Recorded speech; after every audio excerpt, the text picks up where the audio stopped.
A paz do Senhor. No vídeo de hoje eu trago um tema muito importante que pode afetar não só a sua vida espiritual, mas também como a sua vida pessoal. Você sabia que existem forças espirituais invisíveis que atuam para destruir a sua paz, os seus sonhos e os seus relacionamentos? Por isso esse tema se faz muito importante, porque eu vou trazer aqui para você quais são essas forças, como ela atua na vida de um cristão, na vida daqueles que não conhecem Cristo e como você pode se proteger dessa influência aí de forma simples. Então o tema de hoje é como espíritos malignos podem atuar na sua vida. Vamos para o vídeo. Antes de te contar como essas forças influenciam a nossa vida, é importante lembrar que a Bíblia nos ensina sobre a existência de espíritos contrários a Deus. Por isso é tão importante saber que forças são essas e por que elas lutam tanto contra a nossa existência. Se a gente abrir nossa Bíblia lá no livro de Judas, no capítulo 1, no versículo 6, a gente vai ver exatamente quem são essas forças e como elas atuam. E diz assim a palavra de Deus: quanto aos anjos que não conservaram a sua posição de autoridade, mas abandonaram a própria morada, ele os tem guardado em trevas, presos com correntes eternas para o juízo do grande dia. Aqui a Bíblia está falando de seres de autoridade, né, que abandonaram a sua morada e que Deus os tem amarrados em trevas, ou seja, eles eram anjos de luz, agora não podem mais voltar para a luz, por isso eles estão presos nas trevas, esperando o dia do juízo, ou seja, não tem salvação para esses seres, por isso que ele quer roubar a sua salvação. Ele quer tirar você da luz e te levar para as trevas. Agora você entende que estamos constantemente em guerra e que esse conflito invisível está acontecendo o tempo todo ao nosso redor? Nós que somos cristãos e os não cristãos estamos todos envolvidos nessa batalha. Agora eu quero que você preste muita atenção, porque toda guerra tem um inimigo e eu quero que você conheça pontualmente quem é o seu adversário. Não é o pastor que não te dá oportunidade. Não é o teu irmão que te olhou de cara feia, não é o teu patrão que te oprime, não, porque lá em Efésios 6, no capítulo 12, Paulo diz que nossa luta não é contra a carne e não é contra o sangue, mas ele nos dá uma dica do nosso adversário, pois nossa luta é contra principados e potestades, esses são os nossos adversários e eles são invisíveis. Por isso, nós precisamos entender quem é o nosso adversário e quais são as nossas armas. Por isso, eu vou detalhar exatamente a estratégia que o inimigo utiliza para atuar na tua vida. Agora quero te dar detalhes de quem é realmente o nosso adversário e como eles atuam, porque a Bíblia nos diz claramente. Se você abrir sua Bíblia lá no livro de João, no capítulo 8, no versículo 44, você vai ver o próprio Jesus dizendo que ele é o pai da mentira. O nome dele é Satanás, o principal adversário de Deus. Ele usa de manipulação, de engano, para afastar as pessoas da verdade e distorcer a imagem de Deus. O seu objetivo é confundir, dividir e destruir. E abaixo desse principal adversário de Deus estão os demônios. Eles atuam como um soldado das trevas. E eles trazem doenças, brigas, medo, desespero, desesperança. Então, ali nos evangelhos, a gente vê Jesus libertando pessoas desses espíritos malignos. É o que a gente vai ver agora, como ele atua na vida das pessoas que são cristãs e não cristãs. Vamos começar com as pessoas que não são cristãs. Como é que ele atua na vida de uma pessoa que não conhece a Cristo? Na vida de uma pessoa que não conhece a Cristo, esses soldados das trevas, ele pode atuar de duas formas. Primeiro, influenciando, levando a pessoa a fazer coisas que ela normalmente não faria se não tivesse sobre essa influência.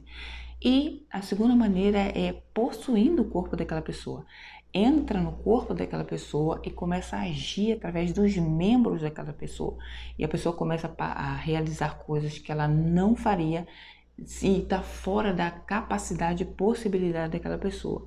A pessoa pode adquirir uma força extraordinária que ela não tem, né? Porque provém desse espírito que entrou nela, e fazer coisas horrendas que ela nunca jamais faria se não tivesse possessa. Então essas são as formas aí que esses soldados das trevas atuam na vida de uma pessoa que não conhece a Cristo. Agora, como é que eles atuam na vida de um cristão? Isso que vamos saber agora. Normalmente na vida de um cristão, esses soldados das trevas, eles não podem atuar por meio da possessão, simplesmente pelo fato do que está escrito lá em 1 Coríntios, no capítulo 3, no versículo 16 e 17, que diz assim: não sabeis vós que sois templo de Deus e que o Espírito de Deus habita em vós? Simplesmente por esse fato, o inimigo não pode atuar na vida de um cristão por meio da possessão. E isso significa que as trevas não combinam com a luz. Então, ele usa outro método para atuar na vida de um cristão, que é a distração. Exatamente isso. O inimigo ele precisa te distrair para atuar na sua vida. E para isso, ele utiliza duas ferramentas para te distrair, que é o sistema do mundo, né? A primeira coisa que ele utiliza é o sistema desse mundo para te distrair. E a Bíblia é clara quando diz lá em 1 de João, no capítulo 2, no versículo 15 e 16, que diz assim: não ameis o mundo, nem as coisas que nele há. Pois quem ama o mundo, o amor do Pai não está nele. E quem é o amor do Pai é Jesus. Jesus, ele está em nós. E se o amor de Deus está em nós, a casa está cheia com o Espírito Santo, cheia de luz. E quando a gente ama o mundo, quando a gente passa a amar as coisas que no mundo há, o amor do Pai se retira, já não está em nós. Então acontece que a casa, ela fica vazia. E o que acontece com a casa vazia? A Bíblia diz lá em Mateus, no capítulo 12, no versículo 43 a 46, que quando o espírito imundo sai de um homem, passa por lugares áridos procurando descanso. Como não o encontra, diz: voltarei para a casa de onde saí. E ao chegar, encontra a casa desocupada, varrida e em ordem.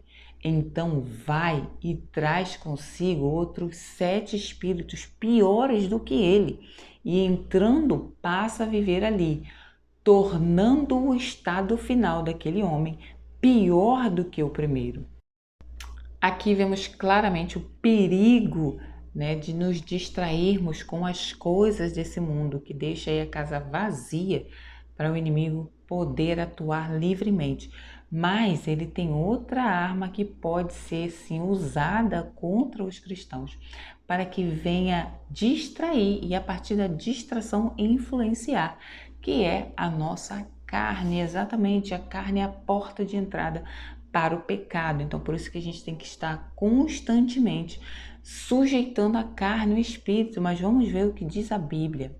Lá em Tiago, no capítulo 1, no versículo 14 e 15, diz assim: cada um é tentado pela sua própria cobiça. Quando esta o atrai e seduz, então a cobiça, depois de haver concebido, dá a luz ao pecado. E o pecado, uma vez consumado, gera a morte. Quando alimentamos pensamentos errados e cedemos às tentações, abrimos espaço para a atuação dessas forças malignas na nossa vida. Agora que você já sabe quem são essas forças malignas e como ela atua na nossa vida, é importante saber como se proteger. E é isso que eu vou te mostrar agora. E a boa notícia é que Deus nos deu estratégias poderosas para vencer essa guerra. Independente se o inimigo tem poder, é poderoso, essa estratégia que Deus nos deu é infinitamente mais poderosa do que qualquer atuação do inimigo. E a gente encontra ali lá no livro de Mateus, no capítulo 4, na própria tentação de Jesus. Jesus aí utilizando essa estratégia que eu vou te mostrar agora, né? Que o inimigo ele chega ali demonstrando conhecimento de Deus, né? Se tu és filho de Deus, transforma esse pão em pedra. E Jesus ele usa a palavra palavra para demonstrar conhecimento de Deus. Eu também conheço Deus e ele diz assim, não só de pão viverá o homem. E também vem o inimigo outra vez, né, rebatendo ali Jesus com a palavra, demonstrando conhecimento da palavra. Se te lançares daqui, né, Deus dará ordem aos seus anjos. E Jesus demonstra também conhecimento da palavra, dizendo, não tentará o Senhor seu Deus.